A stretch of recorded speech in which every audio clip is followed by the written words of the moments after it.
तालुका गाजवला असे आपले लाडके नेते आदरणीय अतुल शेठ मस्के आपले मनोगत व्यक्त करतील.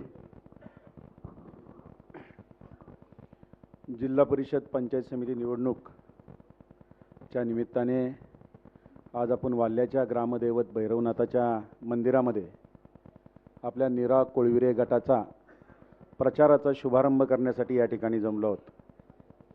या कार्यक्रमाला आवर्जून उपस्थित असलेले आपले नेते आदरणीय विजयबापू शिवतरे, तालुक्याचे तालुका प्रमुख उमेशजी गायकवाड, या ठिकाणी आलेले आपले अल्पसंख्याक सेलचे इरफानभाई बागवान, सर्वच भागातून आलेले कार्यकर्ते, वाल्यातील अथर्व पवार, त्याचप्रमाणे सागर भुजबळ, ज्योतिताई भुजबळ, राहुल यादव, उषा पवार, विनोद पवार, या प्रचारात कोळविरे गणाचे गणप्रमुख प्रकाशजी शिंदे, दादा थोपटे, प्रदीप चव्हाण, वाल्यातील सर्व स्थानिक कार्यकर्ते, अनेक छोटे मोठे कार्यकर्ते आहेत.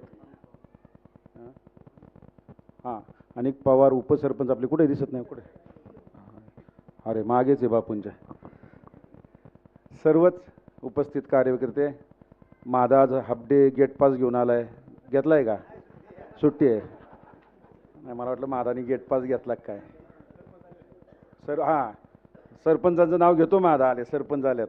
सरपंचाची काळजी. कुठे आहेत सरपंच? दिसत आहेत आहेत आहेत मादाच्या मंडळी सरपंच. मादा मला सांगतो सरपंच आलेत, नाव घ्या. जनार्दन बापू टेकवडे, सर्वच मंडळी, सगळ्यांची नावं घेत नाही, चेहरे सगळे ओळखीचे आहेत, पण त्यात वसंत भाऊ आल्यात, हारणीचे सरपंच आल्यात, सर्वच मंडळी आपण या ठिकाणी उपस्थित आहात. बापू 1 तास 1.5 तास ही लोक तुमची वाट बघतायत, त्यामुळे तुम्ही दंडास पात्र आहे, तुम्ही लेट केलंय. असो, जिल्हा परिषद पंचायत समितीच्या निवडणुकांचे पडघम वाजले आणि त्यानंतर बापूंनी या ठिकाणी मोठ्या ताकदीने ही जिल्हा परिषद पंचायत समिती कुठल्याही परिस्थितीत शिवसेनेच्या ताब्यात पाहिजे यासाठी आपल्या सर्वांनाच आदेश दिले. आपण सर्वच जण त्या मीटिंगचे साक्षीदार होता, सर्व होता, की जिल्हा परिषद पंचायत समितीची निवडणूक बापूंचे हात बळकट करण्यासाठी आपल्या का ताब्यात पाहिजे. बांधवांनो, पुरंदरचा राजकीय इतिहास मी सांगण्यापेक्षा आपण सर्वजण जाणता. 2008 पर्यंत या पुरंदरची परिस्थिती काय होती. 2008 पूर्वीच्या निवडणुका कशाच्या मुद्द्यावर लढल्या जायच्या, जुनी जाणती माणसं ती कदाचित सांगू शकतील. त्यावेळेला आपल्याकडे प्रश्न असायचे, रस्ते, दुष्काळ, टँकर, चारा आणि बाकीच्या गोष्टी. 2009ला बापू या ठिकाणी आमदार झाले, तेव्हा पुरंदर विकासाच्या गोष्टी समजू लागला, ऐकू लागला. बापूंनी आपल्याला सांगितलं 2009 साली, आधीच्या लोकांना माहिती असेल, आमची राखाची मंडळी आहेत, की बाबा गुंजवणीचं 2.2 TMC पाणी हे पुरंदरसाठी राखीव ठेवलेलं आहे. हे बापूंनी सांगितल्यानंतर ठराविक राजकीय मंडळींना माहिती होतं, पण ते निवडणुकीपुरतं होतं. पण सर्वसामान्य लोकांना हे ज्ञात करून देऊन, त्यांना त्यासाठी जागृती करून त्या पाण्यासाठी आपण सर्वांनी संघर्ष केला. त्यापूर्वी कुणीही गुंजवणीवर जाहीर भाष्य करत नव्हतं. गुंजवणीचं पाणी पुरंदरला मिळालं पाहिजे असं आत्ता जी नेते मंडळी सगळी तीच आहेत, कोणी कुठं गेलेलं नाही, पण ते अजूनही तेवढ्या ठामपणे बोलत नाहीत. पूर्वी तर कधी बोललेही नाहीत, पण ते बापू बोलले. बापूंनी संघर्ष केला, त्या संघर्षाचे आपण सर्वच साक्षीदार आहोत. प्रचंड मोठं उपोषण उभारलं, त्या उपोषणाचे दुष्परिणाम आज आपला नेता भोगतोय. त्यांच्या आरोग्याची किती हानी त्यांनी त्या गुंजवणीच्या पाण्यासाठी करून घेतली याचं तर काय कुणी विचार सुद्धा करू शकत नाही. 2014ला पुन्हा जिंकले. 2009 ते 14 आपली सत्ता नव्हती, काँग्रेस राष्ट्रवादीचं सरकार त्या ठिकाणी होतं. आपल्या तालुक्यातले सगळे पक्ष सत्तेत होते, पण कुणी प्रयत्न त्यासाठी विशेष केला नाही. 2014ला युतीचं सरकार आलं, आपला नेता त्यामध्ये मंत्री झाला, जलसंपदा खात्याचे मंत्री झाले. पहिलं कुठलं काम केलं असेल तर गुंजवणी धरणाचं काम चालू केलं, निधी उपलब्ध केला, शीघ्र गतीने ते धरण बांधलं. ह्यांनी कोर्ट कचऱ्या त्या ह्याच्यात मीठ कालवायचा बराच प्रकार केला, त्यांना हा नेता पुरून उरला. 2019च्या शेवट वर्क ऑर्डर निघाली 1313 कोटीची. पाईप पुरंदरमध्ये आले, पण घात झाला. आपण गाळ पडलो. बापू कमी नाही पडले, आपण गाळ पडलो. विरोधकांनी त्यांचा डाव साधला आणि 2019ला आपला पराभव झाला. त्या पराभवाची किंमत, वर्क ऑर्डर तयार, सारुळ्याजवळ पांड्या इथे 600 कोटीचे पाईप येऊन पडले होते. 2019 ते 2024 5 वर्ष या पुरंदरमध्ये कोण आमदार होतं, कोणत्या पक्षाचे होते, आपल्या सगळ्यांना माहिती आहे. एक फूटभर काम त्यांनी गुंजवणीचं पूर्ण केलं नाही. फूटभर. ह्यांनीही कधी विचारलं नाही की बाबांनो का तुम्ही हे करत नाही. का तर हे बी त्या बापूंना पाडण्याचं महापाप करणाऱ्यांमध्ये काँग्रेस राष्ट्रवादीचे नेते सामील होते. त्यामुळे त्यांना गुंजवणीवर बोलता येत नव्हतं. सगळ्यांनी षडयंत्र केलं होतं. हा बाबा एकदा निवडून आलाय, हा बाबा दुसऱ्यांदा निवडून आलाय, मंत्री झालाय, हा बाबा तिसऱ्यांदा निवडून आल्यावर काय होईल, झोपा उडाल्या म्हणून सगळे पुरंदरचे शत्रू, राजकीय शत्रू एकत्र आले आणि त्यांनी बापूंना पाडण्याचं काम त्या ठिकाणी केलं. त्यामुळे 5 वर्षात ह्यांनी निवडून दिलेल्या आमदारांना ह्यांनी एका शब्दाने विचारलं नाही, जर गुंजवणीचे पाईप पांड्याला येऊन पडलेत तर ते गुंजवणीचं काम का चालू होत नाही हे यांनी एकाने कोणी विचारलं नाही. पण तो जाब जनतेने दिला. 2024च्या निवडणुकीत घरी बसवलं या सगळ्यांना, पुन्हा बापूंना आमदार केलं. एका वर्षात 23 किलोमीटरचं काम गुंजवणीचं पूर्ण झालंय. राखपर्यंत येऊन पाईप पडलेत. ह्याला म्हणतात विकास पुरुष, ह्याला म्हणतात आमदार, ह्याला नुसता आमदार, ह्याला म्हणतात दमदार आमदार. करून दाखवलं. बाप्पू 2009 साली 8 साली या पुरंदरच्या वाड्या वस्त्यावर फिरताना नेहमी म्हणायचे, पुण्या मुंबईतल्या आपल्या नोकऱ्या गेल्यात, आपल्याला पुरंदरलाच मुंबई करायची. ती भाषणं आठवा. लोकांनी वेड्यात काढलं. कशी मुंबई करणार आहे, काय करणार. आंतरराष्ट्रीय एअरपोर्ट, दुष्काळी पुरंदर ते आंतरराष्ट्रीय पुरंदर अशी पुरंदरची ओळख ह्या माणसांनी जगाला करून दिली. आंतरराष्ट्रीय एअरपोर्ट या ठिकाणी आणलं.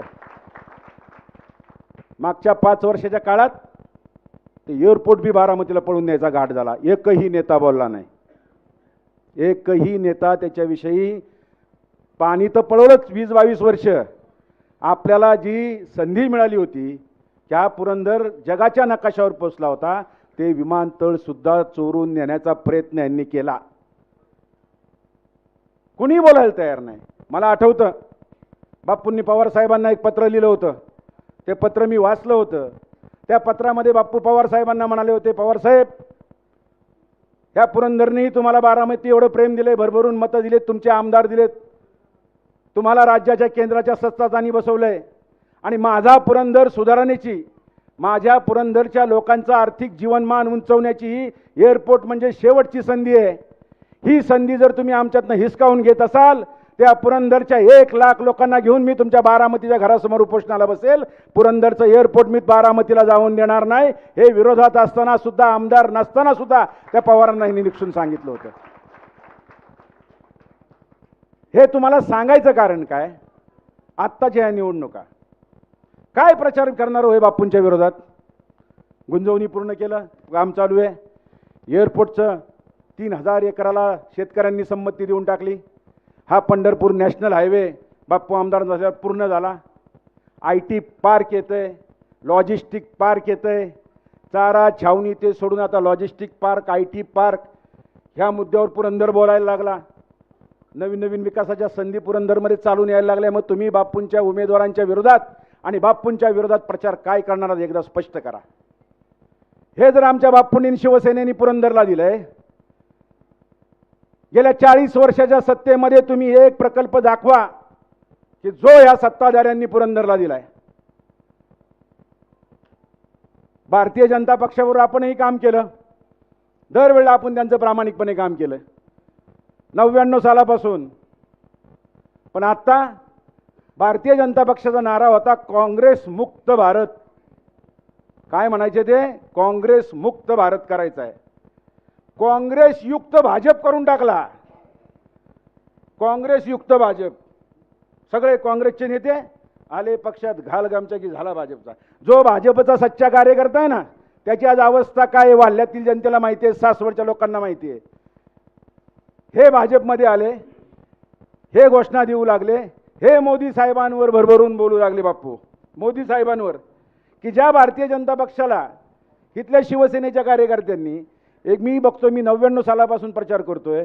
99ला प्रतिभाताई लोखंडेंचा प्रचार केला, त्यानंतर 2004ला पृथ्वीराज जाचकांचा प्रचार केला, बाप्पू आल्या त्या होत्या कुठल्या ताई होत्या कांता नाळवड्यांचा प्रचार केला, 14ला महादेव जानकरांचा प्रचार केला, 19ला कांचन कुलांचा प्रचार केला, 24ला परत दुसऱ्या ताई आल्या.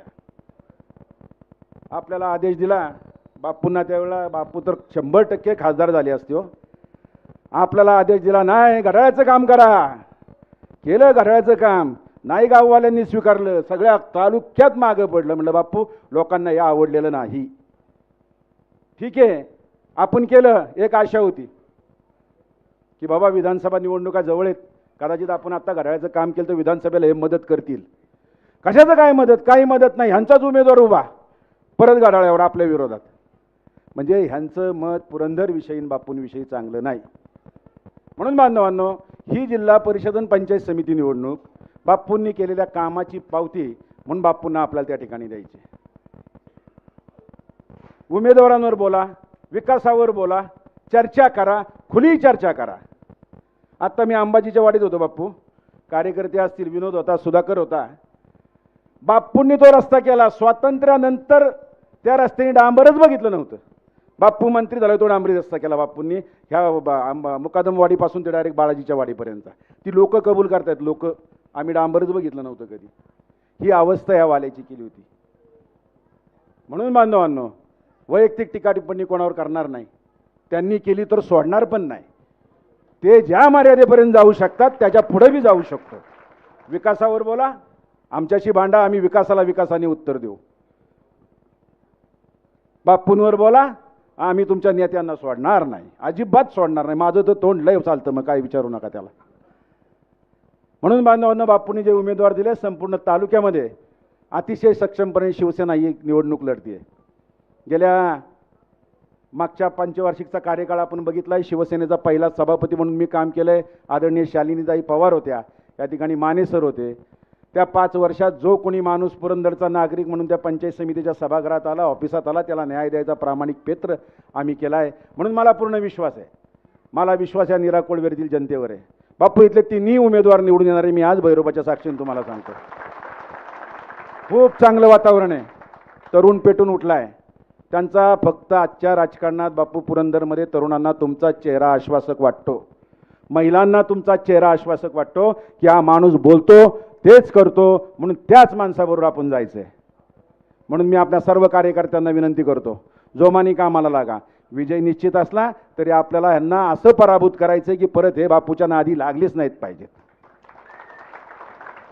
म्हणून निरागणातील उमेदवार रेखाताई केदारी असतील, जवळजवळच्या आपल्या कोळविरेच्या उमेदवार शीतल साळुंके असतील, आणि जीपच्या उमेदवार भारती मस्के असतील, तिन्ही ठिकाणी धनुष्यबाण आहे. पूर्ण महिला राजबापू. मिटिंग कार्यकर्त्यांची आणि प्रचार महिलांचा. आज तरी महिला आहेत थोड्याफार, नाही तर आमची जेवणं बिवणं झाली बरं का बापू, एकही महिला नाही, सगळे गडीच. असो, आपण सर्वजण या ठिकाणी अगदी शॉर्ट नोटीसवर दुपारी प्रवीणचा फोन आला की बापूंचा तिकडचा दौरा रद्द झाला आहे, तुम्ही घेताय का तुमचा नारळ फोडून. म्हटलं चांगली गोष्ट आहे, पहिल्याच याला बापू आपल्याला भेटले, त्यामुळं सगळ्यांना बोलवलं. आपण सर्वजण आलात, सर्वांनी पुढचे 8-10 दिवस जोमाने काम करायचे. आम्ही तर तिथं आहोतच रात्रंदिवस तुमच्याबरोबर.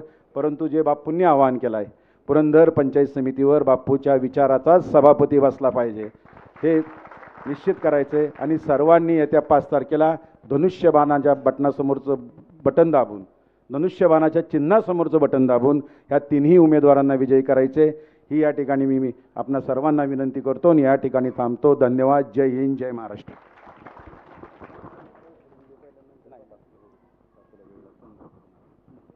ठीक आहे, यानंतर खऱ्या अर्थानं